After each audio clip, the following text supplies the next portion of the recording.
Welcome to Between the Lines, the sports betting podcast for DraftKings.com. I'm your host, Eric Rosenthal. With me, as always, are Garion Thorne. Hey, guys. And Will Appleby. What up, what up? Well, an interesting week of sports we've had. It's always strange when we have NFL preseason going on and just chaos on the field and just very strange games and situations going on. I don't know. My favorite play of the whole night yesterday was the 49ers Broncos, that they go for two to go for the over at the end of the game, and you're dealing with preseason teams and backup quarterbacks and 2-point conversions, decide over unders. It's always one of my favorite times of the year. Just no reason for any of it, but we still gambled on it anyways and enjoy it. But we had great week of fights. We had golf, we had everything else, and baseball, of course, going on. We'll get into all that on today's show. So Will, what stood out to you this week in the world of sports and betting? For me, it's the Bears, of course, because, that's always the Bears. Yeah, but Nagy is adamant about not playing the starters at all. So in the entire first string, the offense, the defense, none of them played. And I thought what was noteworthy was Mike Davis played, and a lot of people think Mike Davis is going to start. David Montgomery did not play. So I think he kind of showed his hand a little bit about who's going to be, the guy. He does like to rotate his back, so even the guy I think won't perform at like a Saquon level by any means. But I think Montgomery is going to be putting up better numbers than people think, and I think that's something to look at. And for this week, it's supposed to be the dress rehearsal week. I've got the Colts in my best bets because I don't think any starters play, and even Jacoby Brissett can handle Chase Daniel. So Chase Daniel, MVP of the preseason football. Please don't ever let me see Chase Daniel against the Giants again. I've done it twice now. I can't do it a third time. All right. We'll hope you don't have to do that. Garion, how about yourself? What stood out to you, and what are you looking forward to this week? I guess my biggest sort of gambling thing from last week, I got real excited on Friday for the PGA event. Going into Saturday's round, I had Hideki, I had Finau, I had Cantlay, who were 1, 2, 3 in that WGC event. I was feeling pretty good.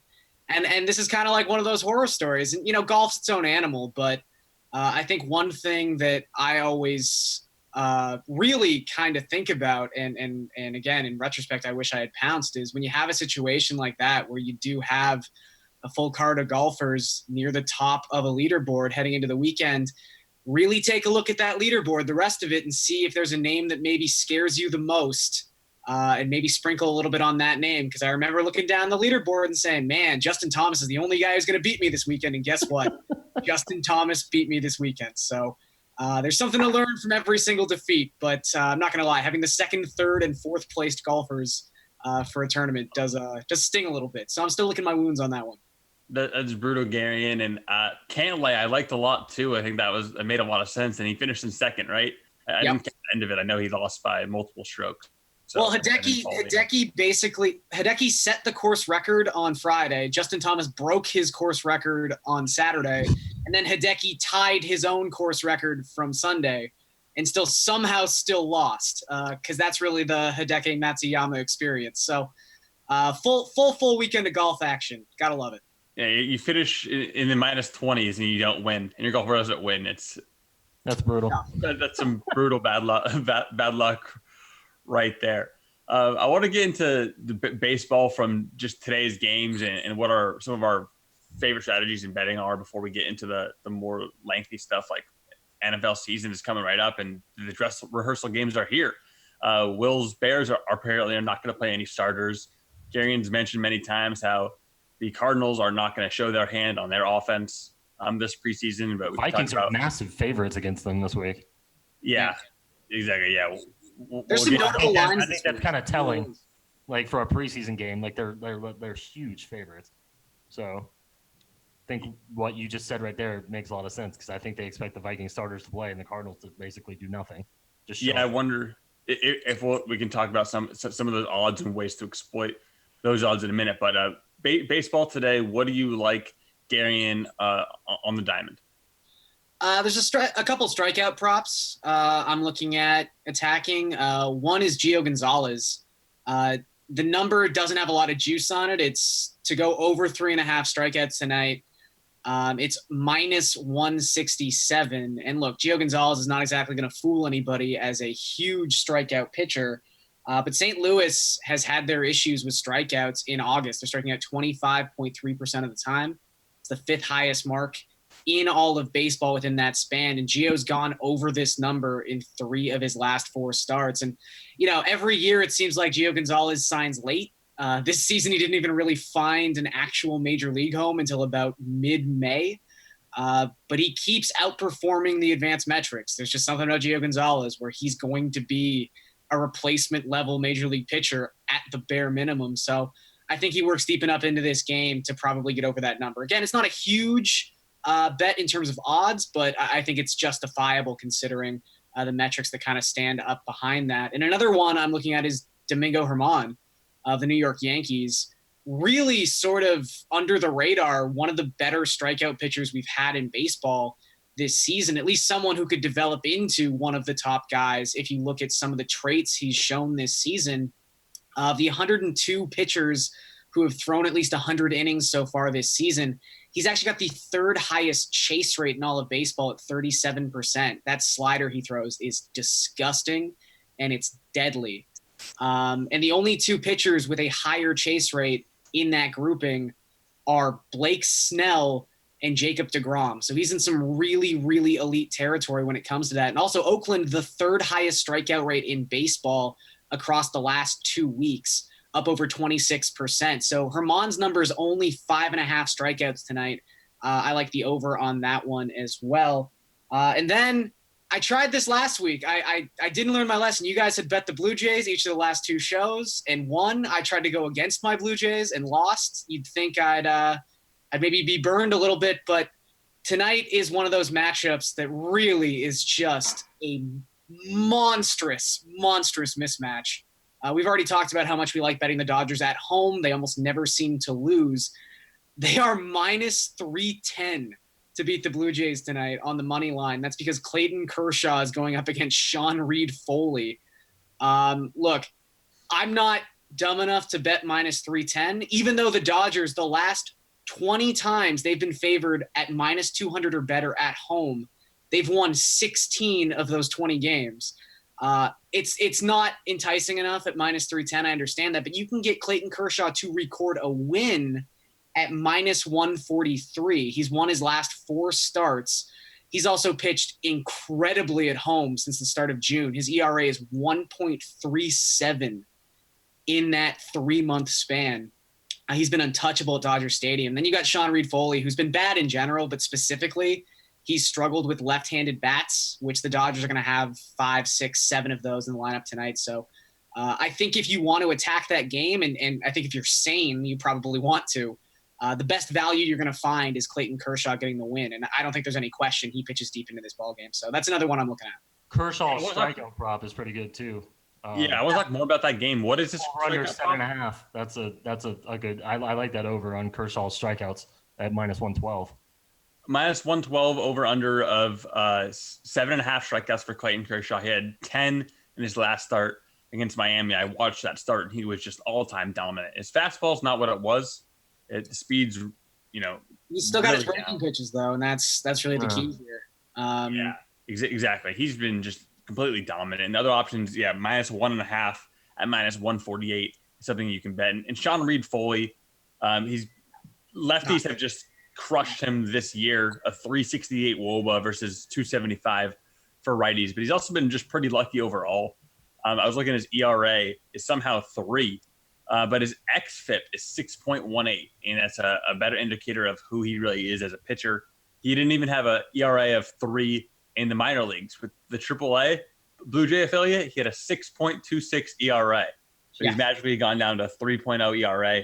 He might have the worst control of any pitcher currently pitching in the majors. And again, we don't have to get too deep into this, but, after the Jays traded Marcus Stroman and Aaron Sanchez from a team that already didn't have 5 starting pitchers, you could say they're scraping the bottom of the barrel to find guys to just throw out there for the next 6 weeks.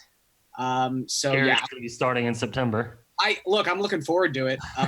I've been waiting on this for the last 27 years, so I'm really excited. I'll get you guys some tickets. One thing to factor in too, We can especially do a live show after your start. yeah. I'll need a couple beers, I'm sure. I think one thing to think about too when it comes to just like Kershaw getting the win, or again, I can't ever recommend betting a team minus 310, but if you're just looking at how the Dodgers win this game or how they could possibly lose this game, one thing to think about too is even though it hasn't been made official yet, and they're saying he's going to come back during the Dodgers series, I would be shocked if Vladimir Guerrero Jr. plays in this game tonight. He messed up his knee on Saturday, and he's been day-to-day ever since. They said they were going to give him, some sizable, significant time off, and as they should. They're not playing for anything. So that's just another piece of the Blue Jay puzzle that doesn't fit together here. So I really like that Kershaw win bet, and we'll get into how much I like it when we get to the best bet segment. And your Blue Jays couldn't even be hit a lot of Kikuchi. So, I mean, if they can't hit Kikuchi, what are they going to do with Kershaw? Yeah, that's also a good play. Yeah, and there's gonna be a lot of ways to attack this game. I think we like the Kershaw win, -1.5 money line and a parlay. I might be doing a lot of ways to attack this game. Anything else that sticks out to you, Will, on the baseball slate? Sonny Gray. I'm actually really surprised. His strikeout prop of over under 7.5 over is actually plus money. And Bauer just got 11 strikeouts last night against that same lineup. With your Padres, they don't have Tatis. And they're one of the most strikeout-prone teams in the league. So, I mean, I like that a lot. Garion mentioned his boy Aaron Sanchez. Aaron Sanchez gets another strikeout-prone team, and the Tigers at home, 5.5 is pretty low. He got 6 against the Mariners and the Orioles. I think 6 should be doable against the Tigers. So I like both of those. Yeah, I like those two. They make a lot of sense. Sonny Gray against a Padres team that just doesn't have the offense that it had with Fernando Tatis Jr. out for presumably the season. And he was my rookie of the year. I know we can have that Pete Alonso debate, but I guess what do you guys think real quick? Did you have Alonso or Tatis Jr. or somebody else, I guess? I think Alonso probably just wins. I mean, now he just wins by points. Probably. Yeah, it was. I think the numbers were so jarring with Alonso. Like, I know if you're a baseball purist, the things Tatis has been doing on every side of the ball have been incredible. But I just think you get blown away about the slash line and the volume of Alonso. And I think the fact that the Mets have rebounded and are making a push at the very least for the wild card, that would have separated him anyway, most likely. And the Padres are in 4th place, so. True, that a $300 million man Machado hasn't delivered, but Bryce Harper, he has been delivering. Been hot. Maybe there's it took him like 100 games. Hey, he got $330 million. He has time to get that, make his money's worth. Look, I'm still just holding out on my Anthony Rendon National League MVP bet. Doesn't seem like it's got a chance to cash, but if the Nationals keep hitting 9 home runs per game, maybe he gets there. Yeah, but possibly. Win the World Series odds on the DraftKings Sportsbook. The Astros are the favorite at plus 250, Dodgers plus 275, Yankees plus 460, and the Braves plus 900. The only teams that are 17-1 or better, those 4. Real quickly, how to make a pick, who's winning the World Series, and we'll move on to football. Will. I think that I'm not even necessarily saying the Dodgers are going to win the World Series because we've seen how that's played out in the recent past. But I do think that if you're looking at these odds, and I think it's clear in how the odds are laid out, the Yankees and Astros are going to have to play each other in the American League Championship Series, and it's going to be a bloodbath. And I really, as much as I would favor the Astros at this point, it wouldn't shock me if the Yankees got there. I just think the Dodgers' path is so much easier. I just don't think there's a team in the National League that stacks up with them. There's good teams. The Cubs are good. The Braves are good. The Nationals are good. I don't think there's a team that reaches the Dodgers level. So just purely on the fact that I think they're going to get to the World Series, I think the Dodgers are pretty good odds. Will, what do you think? Give me Astros over Dodgers. As much as I hate to say it. As a Dodgers fan, I hate to say it too, that their bullpen scares the heck out of me. Garion's logic of they're the more likely team to make the World Series is also true. though. So if I'm looking to bet the Dodgers, I'm probably looking them to win the NLCS, and then I'll deal with the World Series when it gets there on a match. I think the Cubs will give the Dodgers a run. I just don't know if they, the offense will be enough. Homer. His Cubs are going to make it. His Bears are going to make it. It's a homer. I just picked the Dodgers. What are you talking about? Shut up. Yeah, I still got to give you a little something. But on to the NFL. There is a ton of preseason games. Every team is playing. Unsure if they're playing starters, if they're playing backups, if they're playing players you've never heard of, if you're in your life, or if they're even qualified to be in the NFL. But these games are going on, and weird things are happening. So we'll go through some of the odds. My favorite, the over-unders are higher. We mentioned how when they were in the 30s, those teasers were working a lot, and they continued to do so. But now you're seeing over-unders in the 40 to 45 range. Some big favorites. The Redskins are -3.5 at the Falcons. The Packers are -3 against the Hard Knocks Raiders, which we can talk about. The Browns on the road are -3 at the Bucks. The Cardinals, 7-point underdogs, +7 at the Minnesota Vikings. They're +245 on the money line. The Vikings are -305. Yeah. Garion, you said you couldn't give out a team -310 in baseball. Could you give out a team -305 in an NFL preseason? I don't think so. But like you, I'm sort of fascinated by some of these lines. And you mentioned how the totals in these games have gone up steadily since week 1. It's really interesting to see the games that haven't gone up, because there's only 2 on the DK Sportsbook that don't have a total above 40. And they're 2 very interesting games. We've got the Eagles and the Ravens, and we've got the Dolphins and the Jags. Both the over-under for those games is 36 points. For Eagles, Ravens, I don't so much like the total. I just kind of find it interesting. But the thing I will say about this, the Ravens are favored by 4 points. We've talked a lot about there are just coaching staffs and teams that might take preseason a little bit more seriously than others. The Ravens have won their last 7 preseason games. They were 5-0 last season. They are 2-0 this season. And the Eagles, ever since Nate Sudfeld went down, it seems like they are hesitant at best to play Carson Wentz. I don't think we see Carson Wentz this week. I think we see a whole lot of Clayton Thorson. And he's McCown, maybe. Is Josh McCown going to suit up? Yeah, maybe. He might have to in an emergency role. But, I just think that we've got Clayton Thorson, who's a questionable decision maker against a Ravens team that has just performed well in the preseason. So I think -4 is a pretty good bet for them. And that Miami-Jacksonville game is really interesting because you can understand why it's such a low total. The Dolphins' offense was incredibly underwhelming in week 2 against the Tampa Bay Buccaneers. Jacksonville's only scored 10 points in their first 2 preseason games, but Jacksonville hasn't played 16 of their starters in those first 2 games. And it seems like they are trending towards playing in week 3. Foles, in particular, is going to be behind center. It seems like the early reports have it. So if Jacksonville's actually playing their entire starting offense, I'm not saying it's a great offense, but it's better than the offense they've been putting out there. And the Dolphins, it seems like that was really Josh Rosen's audition, and he did not pass. And I think Ryan Fitzpatrick is going to be back starting and maybe playing upwards of a quarter and a half in that game with the rest of the Dolphins' first-team offense. And they were able to put up some points in week 1 of the preseason. And Rosen was much more successful against the second-team defenses. So I just think that number is too reflective of Jacksonville's struggles early in the preseason when their starters were not playing. So I really like the over in that Miami-Jacksonville game. Well, to speak to, because I watched the entire Eagles versus Jaguars preseason game. Don't ask me why, and I'm not proud of it. Were you being tortured? Sorry, again? Were you being tortured?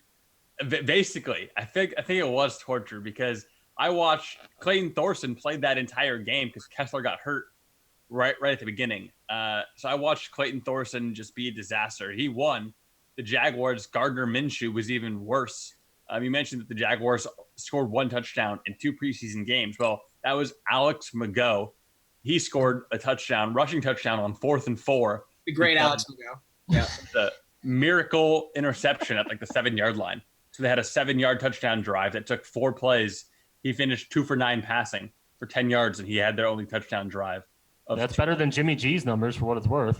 True. Yeah, Jimmy G. Yeah, we'll get to him in a second. But Yeah, Clayton Thorson, I just do not like at all, and neither do I. I don't like Gardner Minshew. So if either of those guys are in there, you can live bet against them. But Garion's logic makes I sense. think if Fitzpatrick comes out and moves the ball to go back to that most starts prop after Rosen struggled, I'm more confident in Fitzpatrick starting more games than Rosen.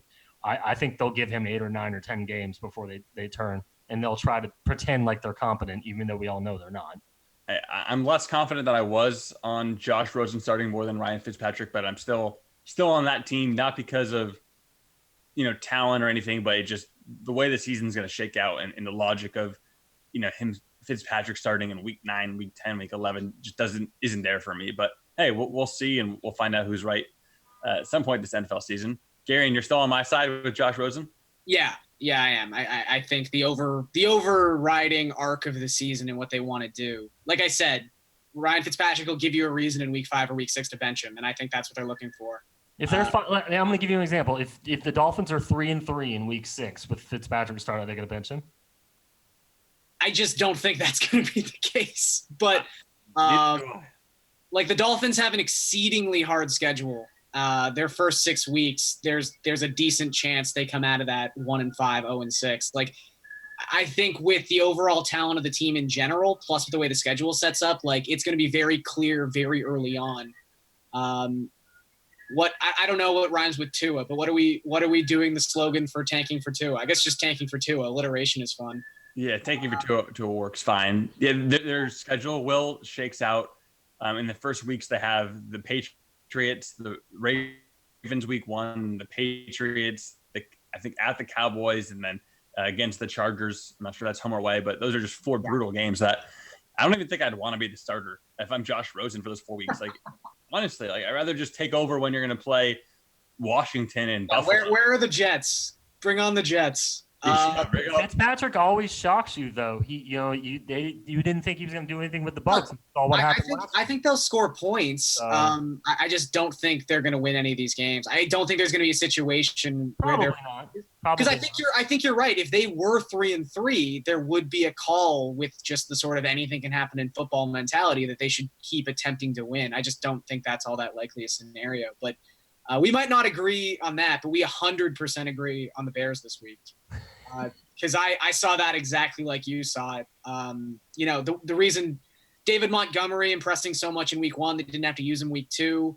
The only time we've seen Trubisky, he handed off 3 times and left the game in week 1, then didn't touch the field in week 2. Like, I don't think there's a reason that Nagy would just reverse that trend. Like, I don't think there's a reason you sit your starters in week 2 and suddenly bring them out. He didn't do it last year either. So yeah. Like this is so, like you said, I don't have immense confidence in Jacoby Brissett, but Jacoby Brissett is at least a capable preseason quarterback. And I think the Colts -4. I think that number gets even bigger as we get closer and closer to this game and people realize with definity that the Bears are not going to be playing any of their starters. Yeah, I agree. So you take the Colts -4 or -180 right now and get it before it turns into the Vikings, who are -7 or -305 in a freaking preseason game. Don't go bet that. If you go bet -305 in a preseason game, I'm going to be mad at you. Eric's going to make you watch the rebroadcast of that Jacksonville-Philadelphia preseason game if you bet -305. Oh, God. That literally, I will make you do that, and that is literally torture. So don't go bet -305 on a preseason game. But get on the Colts now before that line goes up. All right, let's get to best bets real quick. Garion, I want to start with you and get into what you love this week. Sure. I'm going to stick with mostly baseball, actually entirely baseball, even though I do really like that trio of football bets. But we've got real sports with real final scores. So let me focus on those for Tuesday night. I mentioned the Clayton Kershaw to get win prop. Again, pitcher wins are tough. It's a scary thing to bet sometimes, but if you can get that at -143 versus -310 for the Dodgers money line, I think those two things are highly correlated with how well Clayton Kershaw has been pitching lately. Massive mismatch in terms of the starting pitching here. So I'm going to put 250 of my 500 on Clayton Kershaw to win this game at -143. I'm going to put 100 on Domingo Germán to go over 5.5 strikeouts against Oakland. I'm going to put 100 on Arizona, Colorado to go over 10 runs tonight at -110. Didn't really touch on this game earlier, but it's in Arizona, which might scare some people off who want this game to be at Coors. But left-handed pitchers have not done well against either of these teams. And we've got two lefties going tonight in Kyle Freeland and Alex Young. Arizona actually has the best team isolated power and WRC plus of any team in the National League against left-handed pitching. And for all of baseball, the Rockies have the 8th best WOBA and the 8th best isolated power against left-handed pitching. So I just think that these are two teams in their element tonight.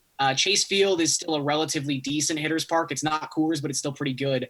I just think it gets over that number. So I'm going to put 100 on that. And then my final 50, I'll put on that Gio Gonzalez strikeout prop. I just think it's too low, and he's going to pitch too deep into this game. Yeah, all valid and logic made bets right there. And I think that's the key, is knowing why you're betting something. Don't just bet it because it's on the board because you're watching the game. Is have some logic to it and have it thought through. And Garion has it on all those bets right there. Will Appleby, what are your best bets? Eric Rosenthal, here they are. I am starting with something I hate doing typically, which is betting, in a game involving my team, except I'm betting against my team. I'm putting $100 on the Indianapolis Colts money line at -180. I just don't think any of the Bears starters are going to play.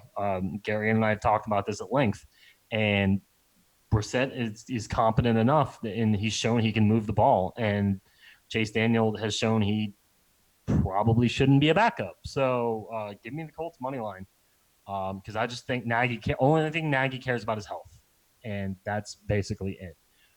As far as in baseball goes, there's two strikeout props I mentioned before. There was one I'd almost bet on but didn't, was the Kershaw prop. That was my almost best bet, which I've had better success with than my best bet sometimes, so that's probably worth noting. But I'm going to put $100 on Sonny Gray to go over 7.5 strikeouts at +115, I believe it is. I'm going to put 100 on Aaron Sanchez to go over 5.5 strikeouts at -103. I am going to put 100 on the Cubs, who the wind is supposed to be blowing out tonight. It is raining right now, so this may kill this bet. Let's just like to note that. But if it doesn't rain tonight, the weather seems to be pretty conducive to a good performance at home, and the Cubs, look like an all-star team at home after looking like a little league team on the road. And yes, I did that intentionally. So $100 over 5.5 runs for the Cubs tonight, and then I'm doing a mini stack of home runs from the Nationals, who, as Garion said, have basically hit 9 home runs a night. Give me $50 on Juan Soto, home run and team to win at +480, and give me 50 on Matt Adams, home run and team to win at +440. Matt Adams is 6 for his last 10 with 2 home runs and 2 doubles. Soto went 4 for 4 with 2 doubles. He's got 2 home runs in his last couple games. I really like both of those, especially at those prices. Yeah, makes sense on all those bets. I'm going a little bit different against Chris Archer. Oh, and also let me throw this out there. We were talking about the most starts prop. It seems like the Redskins are going to go with Case Keenum. So, do you want to go to Case Keenum? I think it's worth a run. I don't like the value in any of those props. But if you're going to try it, I think Case Keenum could be a dark horse. Yeah. Hey, look, I think Haskins probably starts the most for the Redskins at the end, but who really knows? I actually tweeted it out yesterday. That's a game I think the Dolphins win, by the way. Dolphins win too. Okay. They got the Redskins. So 2 teams are spending over $120 million on their offense this season. 1 is the Colts, and 2 is the Washington Redskins. And a big part of that is Alex Smith and his injury, paying him all that money to not play, unfortunately. But still, they have just a lot of money on an offense that is pretty sad. I just can't see how that Redskins team does. Got to see what happens with Darius Geis. I mean, I think that's kind of the wild card. See if he can come back and come back from his knee injury and play well. Yeah, fantasy wise, I like him long term, especially over Adrian Peterson, who might have a bigger effect early in the season. But to my best bets of the day, it's similar to some of yours. Gary and I stole your Kershaw win bet. I actually had a parlay with the Dodgers, but I still have that. But switching to $100 on the Kershaw win, -143, because I like the Dodgers and I like Kershaw a lot. They are highly correlated. I have a $100 parlay of the Dodgers minus 315 and the Reds at minus 175. We mentioned the Tatis injury and the Padres offense struggling. I think they lose today. The Dodgers minus 315 is a high price to pay, but in a 2-game parlay, it reduces it. I like it a lot. I am also taking Will's $100 on the Colts money line minus 180. I think that makes a lot of sense, and I think the Colts win this game. And last but not least, $200 on the Raiders plus 3. They are minus 118 at home against the Packers. It's for Hard Knocks. The Packers, Aaron Rodgers talked about how he just does not care about this game, doesn't care about if they score a touchdown or if he plays. Nothing matters at all in the preseason. I think the Packers take that into this game, and the Raiders, for all their craziness and Hard Knocks, John Gruden gets the W, and we're seeing him high five and talk about his Gruden grinders next week on Hard Knocks. So remember, though, that the odds and lines are subject to change. See website for actual odds. And if you or someone you know has a gambling problem and wants help, call 1-800-GAMBLER. All right, final thoughts. Will, Garion, anything you got for the people, for Between the Lines? Go Colts, as weird as it is to say. Yeah, I was going to say. Especially fresh off of Super Bowl 41, which I went to. So, all right. I'm kind of scared about how much some of the logic works out with Week 3 preseason, because anytime you're seeing this much logic in preseason slates, yeah, it doesn't go well. Usually doesn't go well, but I think we pretty much set up the board pretty well. Yeah, you have all this logic, then you're watching Alex McGo pass the ball to nobody or try to run around and score touchdowns with 8 minutes left in the fourth quarter of preseason. Alex McGo, the GOAT. That's where you wind up. Yeah. Well, for Garion Thornton and Will Appleby, I'm Eric Rosendahl, and we just went Between the Lines.